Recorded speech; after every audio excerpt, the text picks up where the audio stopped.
ओम शांति। आज 14 नवंबर 2020 की साकार मुरली। आज बाबा ने कहा, मीठे बच्चे, तुम सच्चे सच्चे राज ऋषि हो। तुम्हारा कर्तव्य है तपस्या करना। तपस्या से ही पूजन लायक बनेंगे। प्रश्न, कौन सा पुरुषार्थ सदा काल के लिए पूजने लायक बना देता है? उत्तर, आत्मा की ज्योति जगाने व तमो प्रधान आत्मा को शतो प्रधान बनाने का पुरुषार्थ करो तो सदा काल के लिए पूजन लायक बन जाएंगे। जब भी गफलत करते हैं वो बहुत रोते हैं। अगर पुरुषार्थ करके पास नहीं हुए, धर्मराज की सजाएं खाई तो सजा खाने वाले पूजे नहीं जाएंगे। सजा खाने वाले का मुंह ऊंचा नहीं हो सकता। ओम शांति। रूहानी बच्चों प्रति रूहानी बाप समझा रहे हैं। पहले तो बच्चों को समझाते हैं कि अपने को आत्मा निश्चय करो। पहले आत्मा है, पीछे शरीर है। जहां तहां प्रदर्शनी अथवा म्यूजियम में, क्लास में पहले यह सावधानी देनी है कि अपने को आत्मा समझ बाप को याद करो। बच्चे जब बैठते हैं सब देही अभिमानी होकर नहीं बैठते हैं। यहां बैठते भी कहां ख्यालात जाते हैं। सत्संग में जब तक कोई साधु आदि आए तब तक क्या बैठ करते हैं?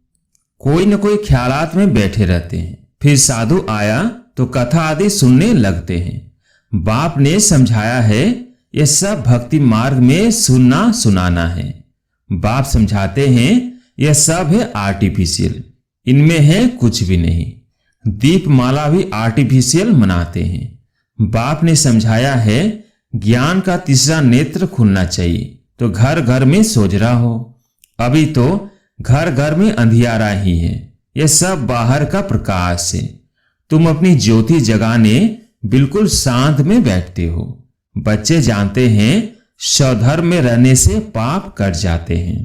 जन्म जन्मांतर के पाप इस याद की यात्रा से ही कटते हैं। आत्मा की ज्योत बुझ गई है ना, शक्ति का पेट्रोल सारा खत्म हो गया है। वो फिर भर जाएगा क्योंकि आत्मा पवित्र बन जाती है।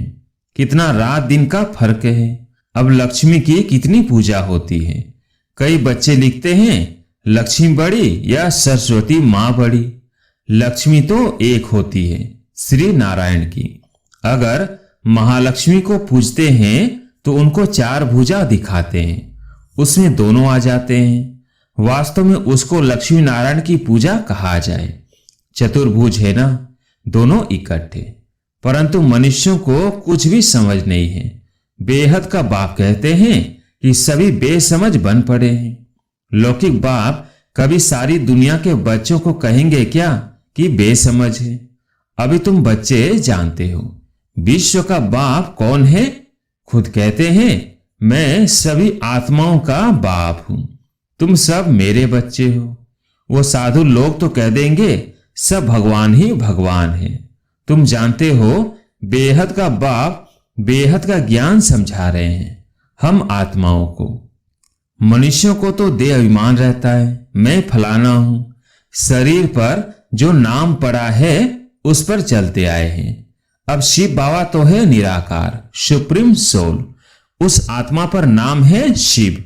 आत्मा पर नाम एक ही शिव बाबा का है, बस वो है परम आत्मा।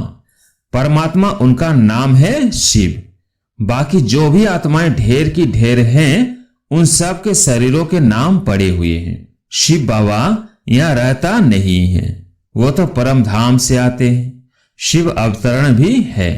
अभी बाप ने तुमको समझाया है सभी आत्माएं यहां आती है पाठ बजाने। बाप का भी पाठ है। बाप तो बहुत बड़ा काम यहां करते हैं।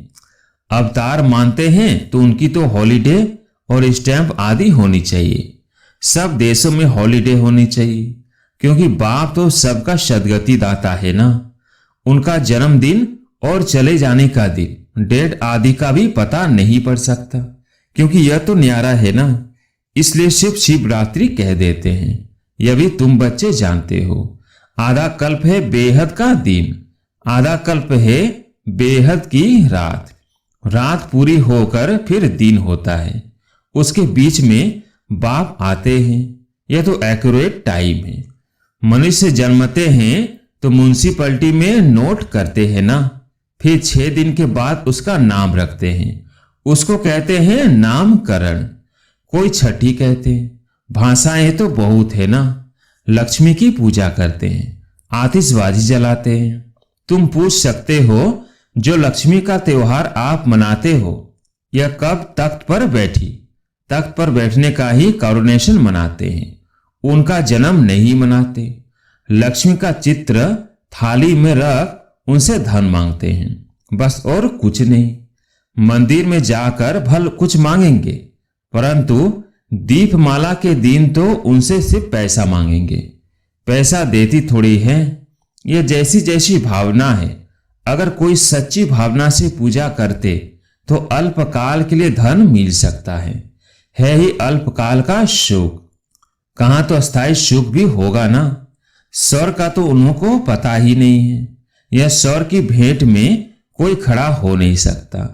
तुम जानते हो आधा कल्प है ज्ञान, आधा कल्प है भक्ति, फिर होता है वैराग्य। समझाया जाता है यह पुरानी छी दुनिया है, इसलिए फिर नई दुनिया जरूर चाहिए। नई दुनिया वैकुंठ को कहते हैं, उसको हेवन पैराडाइज कहा जाता है। इस ड्रामा में पाठधारी भी अविनाशी है। तुम बच्चों को मालूम पड़ा है कि हम आत्मा पाठ कैसे बजाती है। बाबा ने समझाया है किसको भी प्रदर्शनी आदि दिखाना है तो पहले पहले ये एम ऑब्जेक्टिव समझानी है। सेकंड में जीवन मुक्ति कैसे मिलती है, जन्म मरण में तो जरूर आना ही है। तुम सीढ़ी पर बहुत अच्छी रीति समझा सकते हो। रावण राज्य में ही भक्ति शुरू होती है। सतयुग में भक्ति का नाम निशान नहीं होता। ज्ञान और भक्ति दोनों अलग अलग है ना। अभी तुमको इस पुरानी दुनिया से वैराग्य है। तुम जानते हो ये पुरानी दुनिया अब खत्म होनी है। बाप सदैव बच्चों के सुखदायी ही होते हैं। बच्चों के लिए बाप कितना माथा मारते हैं। बच्चे के लिए ही गुरुओं के पास जाते हैं, साधुओं के पास जाते हैं। कैसे भी करके बच्चा हो, क्योंकि समझते हैं बच्चा होगा तो उनको मिल्कियत देकर जाएंगे। बच्चा हो तो उनको हम वारिस बनाएं। तो बाप कभी बच्चों को दुख थोड़ी देंगे, इम्पॉसिबल है। तुम माता पिता कहकर कितनी रड़ियां मारते रहते हो। तो बच्चों का रूहानी बाप सबको सुख का ही रास्ता बताते हैं। सुख देने वाला एक ही बाप है। दुख हरता सुख करता एक रूहानी बाप है। यह विनाश भी सुख के लिए ही है, नहीं तो मुक्ति जीवन मुक्ति कैसे पाएंगे। परंतु यह भी कोई समझेंगे थोड़ी ही। यहां तो यह है गरीब अबलाएं जो अपने को आत्मा निश्चय कर सकती। बाकी बड़े लोगों को देह का अभिमान इतना कड़ा पक्का हो गया है जो बात मत पूछो। बाबा बार बार समझाते हैं तुम राज ऋषि हो। ऋषि हमेशा तपस्या करते हैं। वो तो ब्रह्म को तत्व को याद करते हैं, या कोई काली आदि को भी याद करते होंगे। बहुत सन्यासी भी हैं जो काली की पूजा करते हैं, माँ काली कह पुकारते हैं। बाप कहते हैं इस समय सब विकारी हैं। काम चिता पर बैठ सब काले हुए हैं। माँ बाप बच्चे सब काले हैं। यह बेहद की बात है। सतयुग में काले होते नहीं, सब है गोरे, फिर कभी सांवरे बनते हैं। यह तुम बच्चों को बाप ने समझाया है। थोड़ा थोड़ा पतित होते होते अंत में बिल्कुल ही काले हो जाते हैं। बाप कहते हैं रावण ने काम चिता पर चढ़ाए बिल्कुल काला बना दिया है। अब फिर तुमको ज्ञान चिता पर चढ़ाता हूं। आत्मा को ही पवित्र बनाना होता है। अब पतित पावन बाप आकर पावन बनने की युक्ति बताते हैं। पानी क्या युक्ति बताएंगे, परंतु तुम किसको समझाओ तो कोटों में कोई ही समझकर ऊंच पद पाते हैं। अभी तुम बाप से अपना वर्षा लेने आए हो 21 जन्मों के लिए। तुम आगे चलकर बहुत साक्षात्कार करेंगे। तुमको अपनी पढ़ाई का सब पता पड़ेगा। जो अभी गफलत करते हैं फिर बहुत रोएंगे। सजाएं भी तो बहुत होती है ना, फिर पद भी भ्रष्ट हो जाता है, मुंह ऊंचा कर नहीं सकेंगे। इसलिए बाप कहते हैं मीठे मीठे बच्चों पुरुषार्थ कर पास हो जाओ, जो कुछ भी सजा नहीं खानी पड़े, तब पूजन लायक भी बनेंगे। सजा खाई तो फिर थोड़ी पूजे जाएंगे।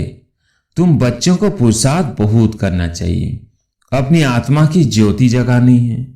अभी आत्मा तमो प्रधान बनी है, उनको इस शतो प्रधान बनाना है। आत्मा है ही बिंदी, एक सितारा है, उनका और कोई नाम रख नहीं सकते। बच्चों को समझाया है, उनका साक्षात्कार हुआ है। स्वामी विवेकानंद और रामकृष्ण परमहंस का बतलाते हैं। उसने देखा उनसे कुछ लाइट निकली, सो तो आत्मा ही निकलती है। उसने समझा वो मेरे में समा गई। अब आत्मा कोई आकर समा थोड़ी सकती है, वो तो जाकर दूसरा शरीर लेती है। पिछाड़ी में तुम बहुत देखेंगे, नाम और रूप से न्यारी कोई चीज होती नहीं। आकाश पोलार है, उनका भी नाम है। अब यह तो बच्चे समझते हैं, कल्प कल्प स्थापना जो होती आई है वो होनी ही है। हम ब्राह्मण नंबरवार पुरुषार्थ करते रहते हैं। जो जो सेकंड गुजरता है उसको ड्रामा ही कहा जाता है। सारी दुनिया का चक्र फिरता रहता है। यह 5000 वर्ष का चक्र जू मिसल फिरता रहता है, टिक टिक होती रहती है। अभी तुम मीठे मीठे बच्चों को सिर्फ बाप को ही याद करना है। चलते फिरते काम करते बाप को याद करने में ही कल्याण है। फिर माया चमाट लगा देगी। तुम हो ब्राह्मण, भ्रमरी मिसल कीड़े को आप समान ब्राह्मण बनाना है। वो भ्रमरी का तो एक दृष्टांत है। तुम हो सच्चे सच्चे ब्राह्मण, ब्राह्मणों को ही फिर देवता बनना है। इसलिए तुम्हारा यह है पुरुषोत्तम बनने के लिए संगम युग। यहां तुम आते ही हो पुरुषोत्तम बनने के लिए, पहले ब्राह्मण जरूर बनना पड़े। ब्राह्मणों की चोटी है ना, तुम ब्राह्मणों को समझा सकते हो। बोलो तुम ब्राह्मणों का तो कुल है, ब्राह्मणों की राजधानी नहीं है। तुम्हारा यह कुल किसने स्थापन किया? तुम्हारा बड़ा कौन है? फिर तुम जब समझाएंगे तो बहुत खुश होंगे। ब्राह्मणों को मान देते हैं क्योंकि वह शास्त्र आदि सुनाते हैं। पहले राखी बांधने के लिए भी ब्राह्मण जाते थे, आजकल तो बच्चियां जाती है। तुमको तो राखी उनको बांधनी है जो पवित्रता की प्रतिज्ञा करे। प्रतिज्ञा जरूर करनी पड़े। भारत को फिर से पावन बनाने के लिए हम ये प्रतिज्ञा करते हैं। तुम भी पावन बनो, औरों को भी पावन बनाओ। और किसकी ताकत नहीं जो ऐसे कह सके। तुम जानते हो यह अंतिम जन्म पावन बनने से हम पावन दुनिया के मालिक बनते हैं। तुम्हारा धंधा ही यह है, ऐसे मनुष्य कोई होते ही नहीं। तुमको जाकर यह कसम उठवाना है। बाप कहते हैं काम महाशत्रु है, ईश्वर विजय पानी है। ईश्वर जीत पाने से ही तुम जगत जीत बनेंगे। इन लक्ष्मी नारायण ने जरूर आगे जन्म में पुरुषार्थ किया है, तब तो ऐसा बने है ना। अभी तुम बता सकते हो किस कर्म से इनको यह पद मिला। इसमें मूझने की तो कोई बात ही नहीं। तुमको कोई इस दीपमाला आदि की खुशी नहीं है। तुमको तो खुशी है हम बाप के बने हैं, उनसे वर्षा है। भक्ति मार्ग में कितना खर्चा करते हैं, कितने नुकसान भी हो जाते हैं, आग लग जाती है, परंतु समझते नहीं। मनुष्य तुम जानते हो अभी हम फिर से अपने नए घर जाने वाले हैं। चक्र फिर हूबहू रिपीट होगा ना।